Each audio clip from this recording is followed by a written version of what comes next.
ಈ ದೇಶಕ್ಕೆ ಸ್ವಾತಂತ್ರ್ಯ ತಂದುಕೊಟ್ಟವರು ಕಾಂಗ್ರೆಸ್.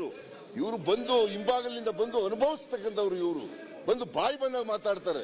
ಮನುವಾದದಲ್ಲಿ ನಂಬಿಕೆ ಇಟ್ಕೊಂಡಿರ್ತಕ್ಕಂಥವ್ರು ಇವರು. ಸಂವಿಧಾನಕ್ಕೆ ಗೌರವ ಇಲ್ಲ ಇರ್ತಕ್ಕಂಥವ್ರು ಇವರು. ಸಂವಿಧಾನವನ್ನು ವಿರೋಧ ಮಾಡತಕ್ಕಂಥವ್ರು ಇವರು. ಸಾವರ್ಕರ್ ಇರ್ಬೋದು, ಗೋಲ್ವಾಲ್ಕರ್ ಇರ್ಬೋದು, ಸಂವಿಧಾನದ ಬಗ್ಗೆ ಗೌರವ ಇಲ್ಲದೇ ಮಾತಾಡಿರ್ತಕ್ಕಂಥವ್ರು. ಈ ಸಂವಿಧಾನ ಜಾರಿ ಆಗಬಾರದು ಅಂತಕ್ಕಂಥದ್ದು